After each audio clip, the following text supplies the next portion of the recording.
Bienvenue dans l'épisode 18, le burn-out existentiel quand ton âme dit stop. Peut-être que tu connais déjà cette sensation. Tu te lèves le matin, t'as dormi, enfin plus ou moins, mais t'es toujours fatigué. Pas juste ton corps, fatigué à l'intérieur. T'as eu du mal à t'endormir, ton cerveau tourne en boucle, le boulot, les enfants, la maison, les il faut, les je dois. Tu fais tout bien, tu tiens, tu souris, mais à l'intérieur, tu sens que tu t'éteins. Parce qu'à force d'être forte pour tout le monde, t'as oublié de te laisser être vulnérable. Il n'y a plus de place, ni de temps pour toi. Alors tu craques en douce. Dans les toilettes, dans la voiture, au téléphone avec une amie. Quand t'as trop tiré sur la corde, quoi. Tu fais semblant d'aller bien. Des fois, tu t'en rends même pas compte que tu fais semblant. Mais la vérité, c'est que tu as perdu le goût. Et ce que tu vis, c'est pas un simple coup de fatigue, c'est ton âme qui te murmure. Stop, on ne peut plus continuer comme ça. C'est ce qu'on appelle un burn-out existentiel. Moi, j'ai appelé ça un burn-out de vie avant de connaître l'existence du burn-out existentiel. Quand je l'ai vécu, je me suis dit, mais c'est pas un burn-out professionnel, c'est un burn-out de ma vie tout entière. Ha, révélation. Du coup, je t'en parle dans cet épisode. Hello, bienvenue dans Vivante et Vibrante, le podcast qui t'accompagne à te reconnecter à toi, aux autres et à la vie. Moi, c'est Sylvie Costa, coach relationnel holistique. Ici, on parle de relations, d'émotions, de conscience, d'hypersensibilité et de quête de sens. Je me connecte aux femmes qui sentent qu'il est temps pour elles de se retrouver, de se réconcilier avec elles-mêmes, de retrouver confiance et joie de vivre, et de créer des relations plus saines, sereines et alignées. Ici, il y a de l'authenticité, du cœur, de la clarté, un brin d'humour et de spiritualité. Alors si tu veux reprendre ton pouvoir personnel, rallumer ta lumière et vivre une vie qui vibre avec qui tu es vraiment, bienvenue dans Vivante et Vibrante. Le burn-out existentiel, c'est pas juste de la fatigue, c'est quand ton corps, ton cœur, ton âme n'en peuvent plus. Ils n'en peuvent plus de vivre à côté de toi, de vivre à côté de ta vérité. Tu continues d'avancer, mais plus rien n'a de sens. Finalement, c'est ça le burn-out existentiel, c'est la quête de sens. Tu n'as pas forcément tout envie d'envoyer balader, tu as même peut-être construit quelque chose de beau, mais à l'intérieur, ça ne vibre plus. Tu ressens ce vide, cette perte de saveur.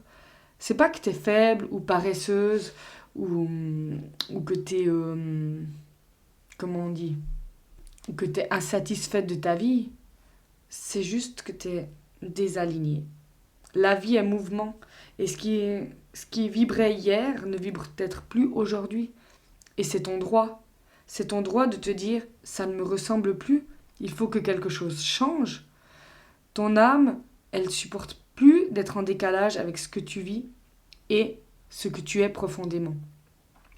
Et oui, tu es sur ton chemin, mais parfois sur ce chemin, tu as besoin d'ajuster la trajectoire, d'améliorer ton parcours, ou des fois carrément de faire volte-face. Tu prends le rond-point et tu vas dans une toute autre direction. Et même si sur le moment, tu as l'impression que tout s'écroule, que tout ce que tu as construit, tout ce que tu es, ton identité, que tout s'écroule, bah, c'est souvent signe que quelque chose renaît en toi, c'est qu'il y a quelque chose qui se passe.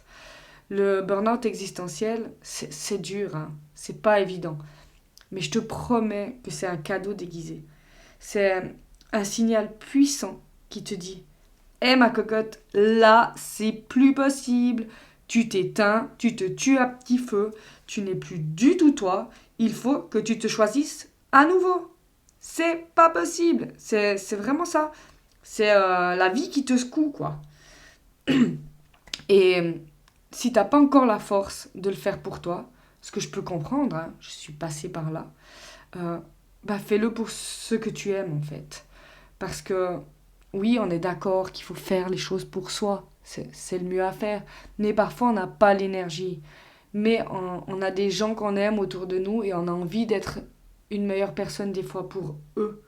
Donc voilà, viens tirer cette force de ces piliers extérieurs jusqu'à ce que toi, tu puisses être ton propre pilier et continuer à le faire pour toi. Parce que quand toi, tu vas mieux, ton entourage respire mieux aussi. Et je te dis ça parce que voilà, moi, comme je t'ai dit, j'ai commencé à me relever pour mes enfants. J'étais maman avant tout, j'étais mariée, donc j'étais femme aussi. Je me suis totalement oubliée, j'étais même plus épouse ou femme, hein, j'étais devenue que maman. Mais je me suis dit, mais je ne peux pas continuer comme ça pour mes enfants et pour mon mari aussi. J'étais plus non plus la femme qu'il avait connue et tout. Bon, finalement, ça m'a amené sur un autre chemin par rapport à lui, mais ça, c'est une autre histoire, c'est mon histoire de vie. Ça ne veut pas dire que ça va être pareil pour toi.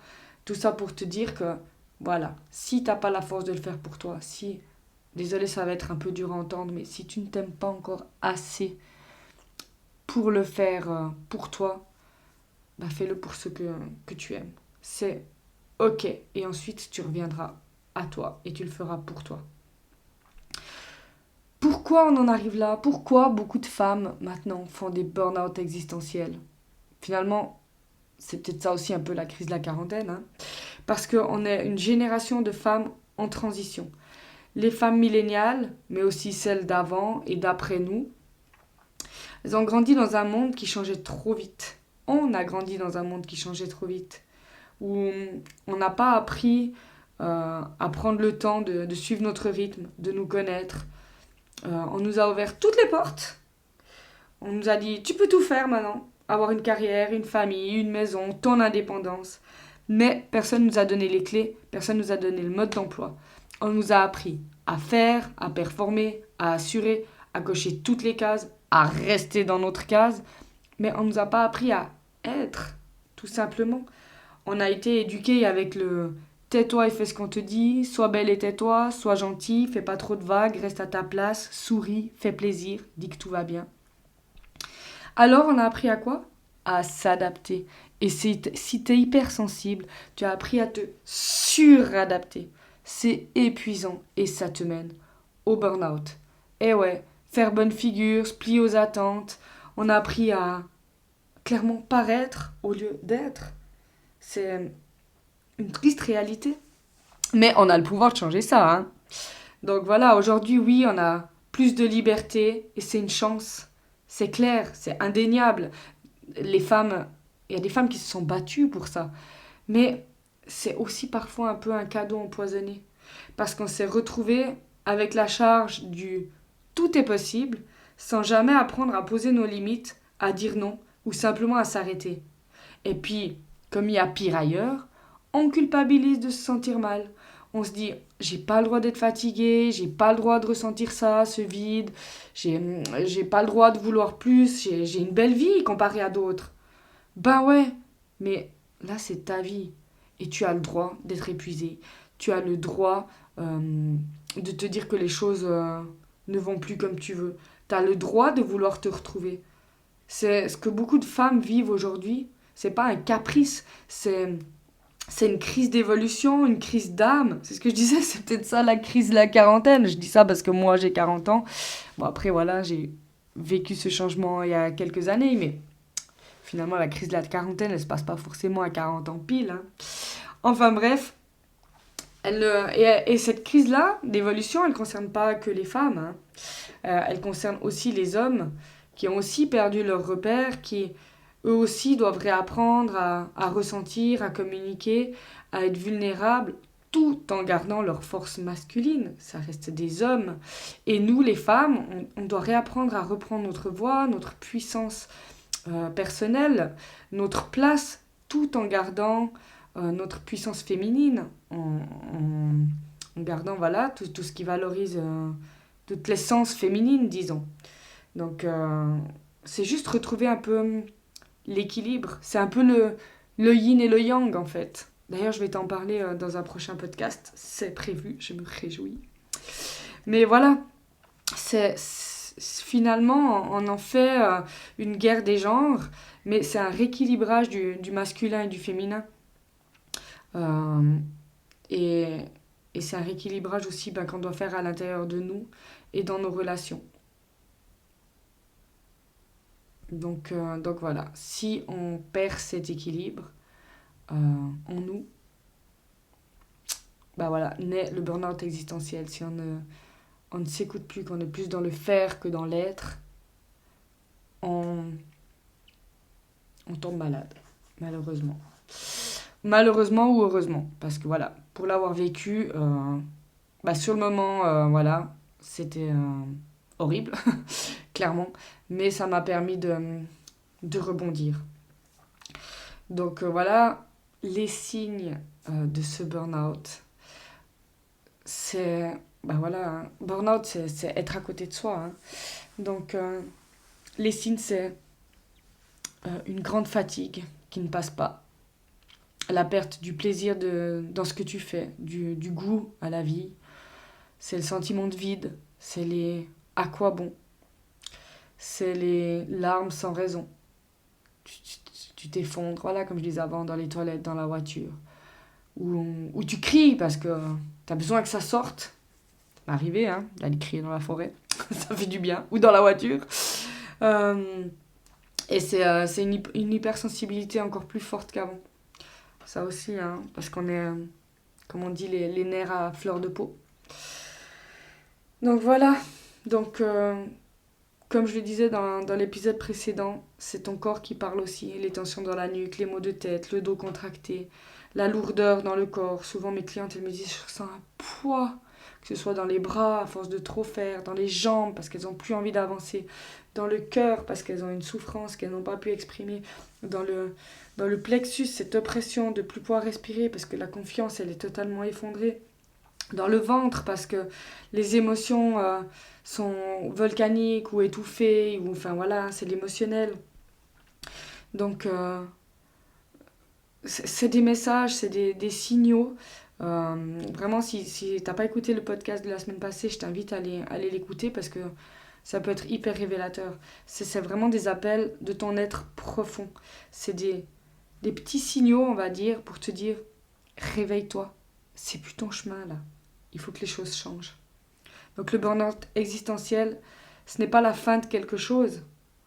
En soi, oui, la fin d'une ère, d'un temps pour toi dans ta vie, mais c'est pas la fin de toi ou de qui tu es. C'est juste le début d'un réalignement, d'une découverte de toi, c'est l'ouverture des possibles, c'est l'ouverture d'un changement, d'une redirection. C'est le moment où tu peux plus tricher avec toi-même, où ton corps et ton âme, ils se mettent ensemble pour te forcer à regarder ce qui te nourrit plus. C'est je sais pas, j'ai envie de dire, c'est peut-être inapproprié là, mais cette expression, ce qui ne te tue pas te rend plus fort, c'est un petit peu ça, hein, le burn-out. C'est pour te reconstruire encore plus forte, encore mieux. Donc voilà, c'est c'est une invitation à revoir ta relation à toi, à te rééquilibrer, toi, ton masculin, ton féminin. Euh, Parce que voilà, comme j'ai dit avant, c'est souvent ce déséquilibre entre faire et être, donner et recevoir, contrôler et accueillir. C'est ça qui nous épuise. C'est d'être à la recherche constante de qui on est, de cet équilibre, enfin d'être totalement à côté de soi en fait. La recherche de soi. Euh, voilà, comme je t'ai dit, je vais faire bientôt un épisode, peut-être le prochain, sur cet équilibre, je ne sais pas encore. Mais ce qui est sûr, c'est que je vais en parler. Si tu te reconnais là-dedans, respire. Rien n'est perdu. T'es pas cassé. T'es juste en train de te réaligner. Si tu ressens que tu es dans ce burn-out, que tu as les prémices, c'est pas une punition. C'est un rappel à l'ordre de ton âme. Et, et tu le vois peut-être pas encore parce que t'as la tête dans le guidon. Mais t'es déjà en train de renaître. Clairement. Et, et bientôt, je vais aussi parler parce que c'est souvent en lien avec le burn-out, c'est le travail. Quand il a plus de sens, ça mène aussi au burn-out. Burn-out du coup du travail, où c'est une des pièces du burn-out existentiel. Je vais aussi bientôt en parler. Et si tu sens que tu es dans ce tourbillon du burn-out, ou si tu en es sorti et que tu veux te reconstruire, ou si tu es dedans et que tu veux en sortir, je propose des accompagnements, je propose des ateliers pour te reconnecter à toi, pour te reconnecter aux autres, pour te reconnecter à la vie, pour reprendre possession de qui tu es et redevenir vivante et vibrante. Donc voilà, merci de m'avoir écouté. Comme d'habitude, like, commente, partage, fais vivre ce podcast avec moi et à la semaine prochaine.